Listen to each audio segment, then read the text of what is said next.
তো এখন আমরা অফিসে একটা কল আসলো, বিশালগড় বাইপাস লকডাউন মার্কেটে একটা অ্যাক্সিডেন্ট হয়েছে, বাইক দুর্ঘটনা হয়েছে।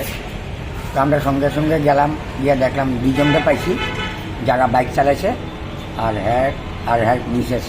তারা সম্ভবত উদয়পুর মনে যাইতেছিল। এর নাম হইল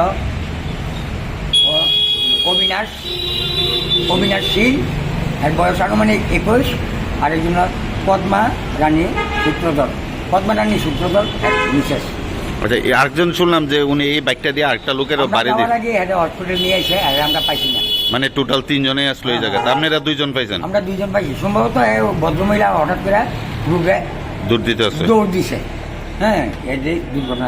মানে উনারে মানে লোকে লইছে? হ্যাঁ, ওনারে লোকে নিয়েছে, আর আমরা 2 জনকে নিয়েছি। আমাদের লকডাউন বাজার, বিশালগড় স্থিত যে লকডাউন বাজার আছে না, ওখানে একটা বাইক আর একটা পথচারী মহিলা যাওয়ার পথে, বাইকটা আসছিল খুবই দ্রুত গতিতে, ওইখানে ডাইরেক্ট মাইরা দিয়ে রাস্তার মধ্যে পড়ছে। তখন ওই মহিলারা আমরা সবাই মিললে এখনো বিশালগড় হসপিটাল আনলাম। মানে তারও আহত হয়েছে? বাইকের তারা ওইরকম না, পায়ে একটু হেলমেট না থাকলে।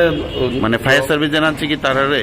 এই 2টা লোকের আনছে না, ফায়ার সার্ভিস যাওয়ার আগে আমরা ওই মহিলা দিয়েছি, আর ওই 2 ছেলে মেয়ে 2 জন যে আসছিল তারা ফায়ার সার্ভিস গেছে। এটা কোন জায়গাটা হয়েছে ঘটনা? বিশালগড় লকডাউন বাজার। এটা কি বাইকটা মানে স্পিড বেশি থাকাতে? বাইকের ওভার স্পিডটা ছিল। যে মহিলাটা আহত হয়েছে তার নাম কি? রেখা দাস। এখন কই রেফার করছে তারা? হাঁপানিয়া। হ্যাঁ, হাঁপানিয়া হসপিটাল। হাঁপানিয়া।